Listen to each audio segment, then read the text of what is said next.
on va transférer toutes les fourmis qu'il y a dans l'aire de chasse derrière moi dans une petite aire de chasse qui est ici. Un morceau de coton tenu avec une pince et on vient taquiner les fourmis et ensuite je mets dans la boîte. Comme ça, nous avons directement nos fourmis prêtes à être mises dans l'autre aire de chasse.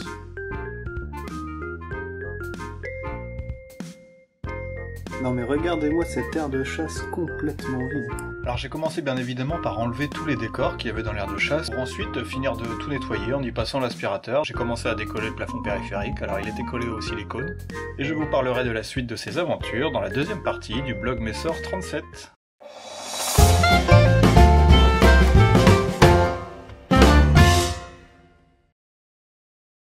Voilà, donc on a une aire de chasse vidée de son contenu, plus aucun décor, plus aucun grain de sable, plus rien du tout. Voilà, donc là on voit bien les taches en fait. Les taches que je vous montrais au précédent épisode. On voit aussi les endroits où le sable a été arraché. Le sable est tout bêtement collé avec ça, de la colle Cléopâtre. Et donc elles ont quand même réussi à creuser certains endroits, ici, enfin à creuser, à détacher le sable. Et si on regarde de plus près, on voit quand même que ça a été grignoté ça, hein. C'est plus lisse comme c'était.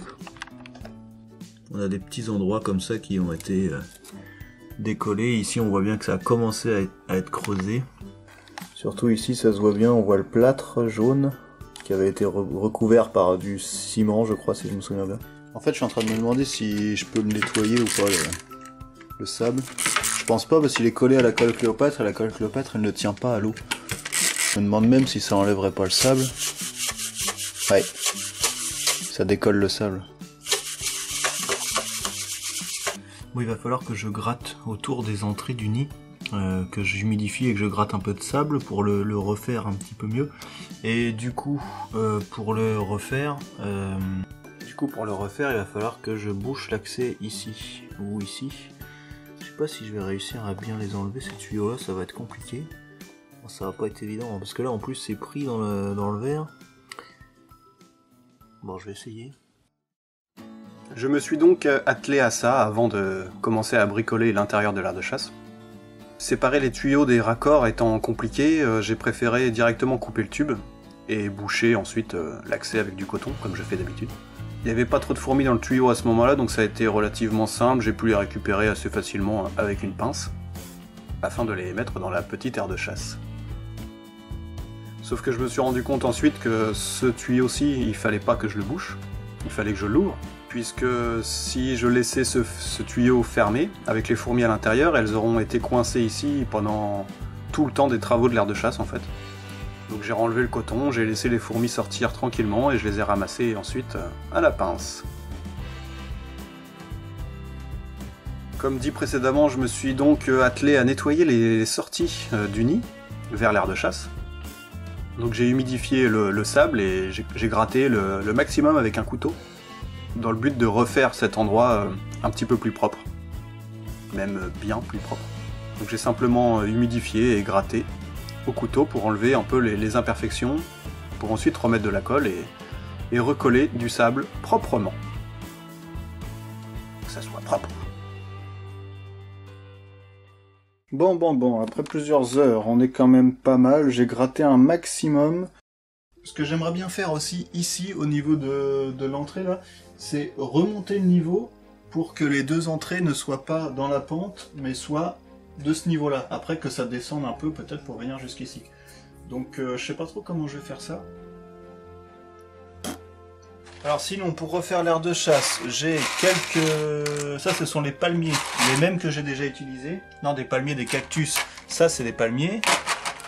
Ça, ce sont des petites plantes, fausses plantes toujours, hein, mes petites plantes comme ça. Ça, j'en avais très peu utilisé. Je pense que je vais en utiliser un peu.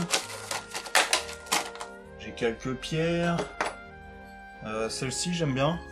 Je me demande si je vais pas la mettre là, d'ailleurs. Ouais, je pense que je vais la mettre là. J'avais pris quelques bouts de bois, on sait jamais. Quelques fausses plantes un peu en vrac. Oh, il y a une belle araignée dans le sac. Et puis là-dedans, nous avons des très grands palmiers. Bon. Et ça, je vous l'ai pas montré, mais c'est de la pouzzolane. J'avais bien envie de faire ce genre de décor là, avec quelques branches et des plantes dans ce style là. Voilà, j'en ai aussi des comme ça.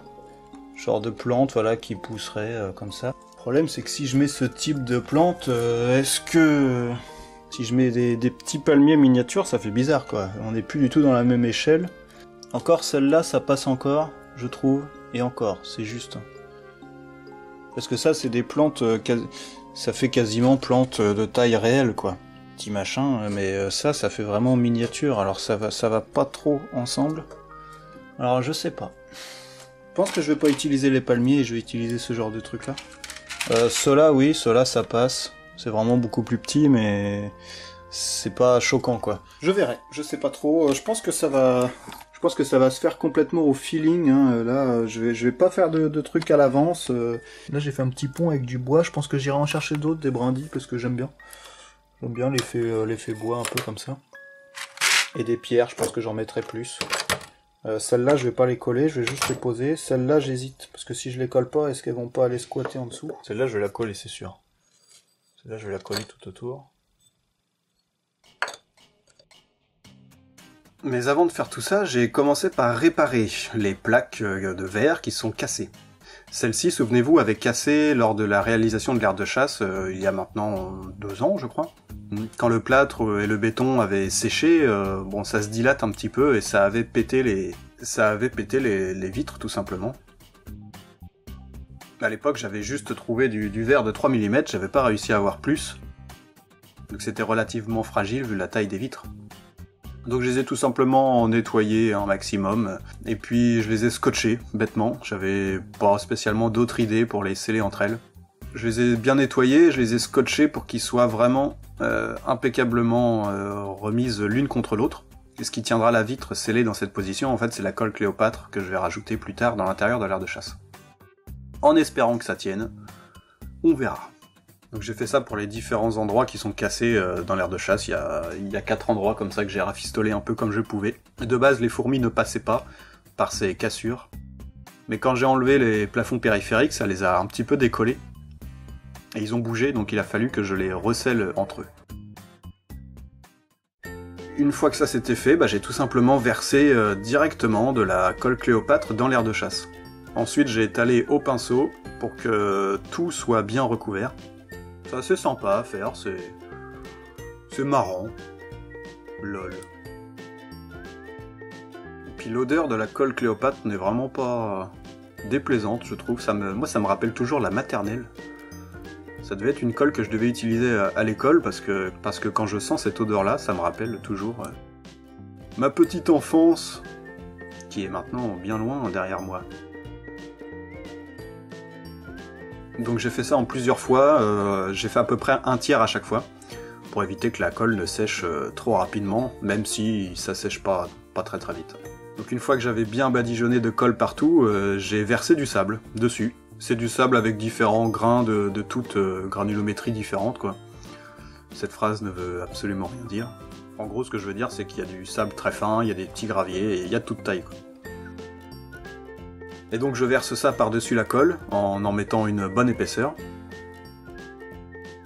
Et une fois que c'est fait, je recommence.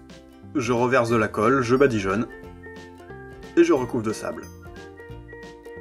Voilà. Au niveau de l'entrée des 2 aires de chasse, donc j'ai mis ma pierre plate là. Je sais pas trop ce que c'est, au début je pensais que c'était une sorte d'ardoise, mais non, ça m'a l'air quand même vachement costaud pour de l'ardoise. J'ai badigeonné de colle en dessous et sur les côtés, afin que le sable recouvre bien tout le pourtour et qu'elle ne puisse pas aller, que les fourmis ne puissent pas aller dessous. Toujours la même manœuvre, je badigeonne de sable, je fais tomber du sable sur la colle pour qu'il s'imprègne bien dessus.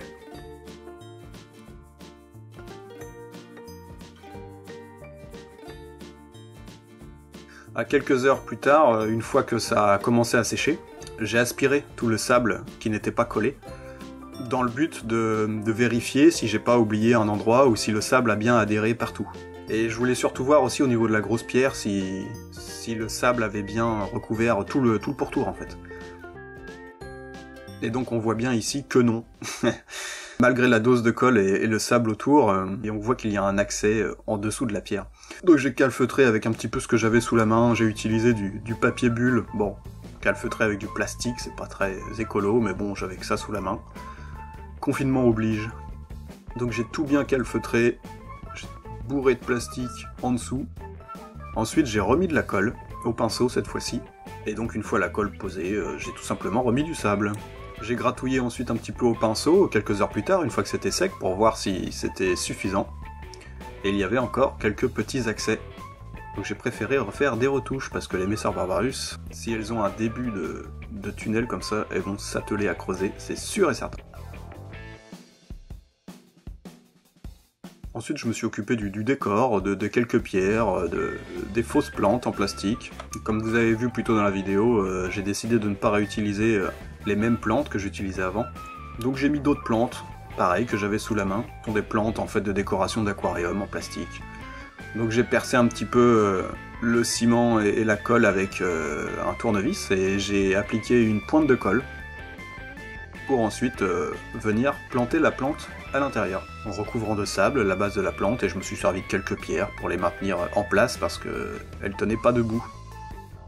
Ouais, c'est assez plaisant à faire, et j'avais pas vraiment d'idée, de plan précis dans ma tête sur la disposition des pierres et des plantes, donc j'ai fait ça un petit peu au pif, au feeling, et je suis plutôt satisfait.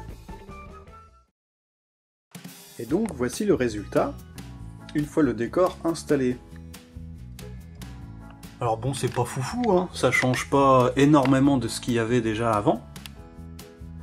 Mais juste, je retrouve une aire de chasse complètement propre, sans taches sur le sable, avec quelques nouveaux décors. J'en ai pas mis beaucoup de fausses plantes, je voulais pas non plus saturer le truc, je voulais garder un aspect désertique. Et puis entre nous, quand on choisit de faire un décor désertique, c'est quand même ce qu'il y a de plus simple. Il n'y a pas beaucoup de décors à mettre, juste quelques pierres. Les pierres ne sont pas collées.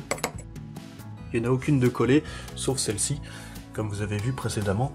Donc là, bon, j'ai pas ramassé le sable qui n'est pas collé. Ici, tout est collé sur les parties sombres, mais sur les parties plus claires, c'est du sable pas collé. Mais j'ai tout gratté au pinceau pour vérifier, et les fourmis n'ont pas accès en dessous. Donc là, on voit les accès au nid qui sont refaits, qui sont donc nettoyés et le sable est recollé.